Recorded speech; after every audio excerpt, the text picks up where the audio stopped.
Yet another presidential candidate will be making a stop in North Dakota. According to the Fargo Forum, Mitt Romney will be speaking at 8 a.m. on Thursday at Wrigley Mechanical Incorporated in Fargo.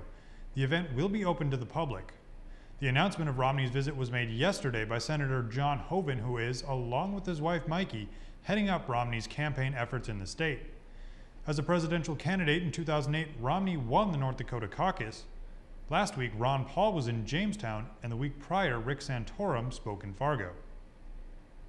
A Valley City police officer may have used excessive force during an altercation that took place over the weekend. WDAY-TV in Fargo reports that Officer Randy Schmidt is on paid administrative leave.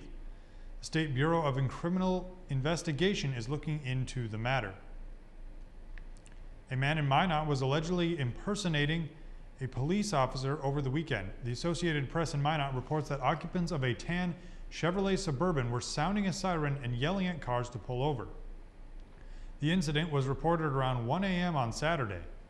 The SUV had Texas license plates and was located in southeast Minot at the time of the incident. There are currently no reports of arrests. A recent survey indicates North Dakotans are happier with their jobs than people in almost every other state. Fargo Forum reports that the survey showed that if you work in North Dakota, the chances are you experience more job satisfaction than workers in any other state except, can you guess, Hawaii.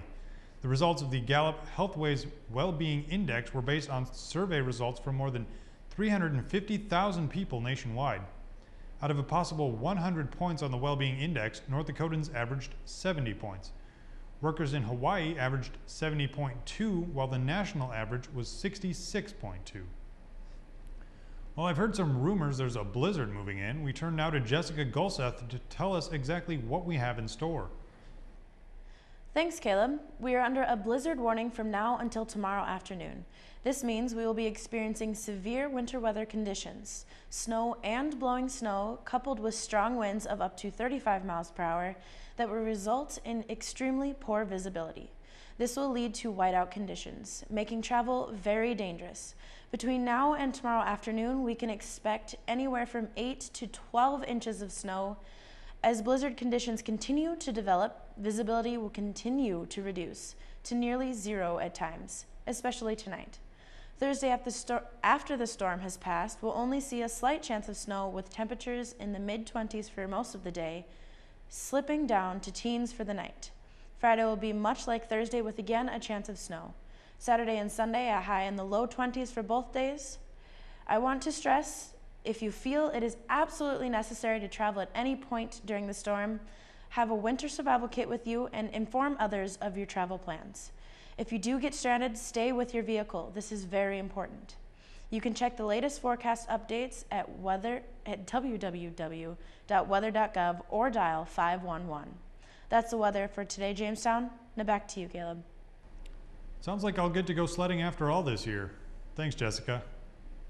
Concerns seem to be growing about Google's new privacy policy, which goes into effect Thursday. The European Union said the policy appears to violate their data protection rules. According to the agency, Google isn't clear about how its collected data will be used, saying the policy is too vague even for, quote, trained privacy professionals.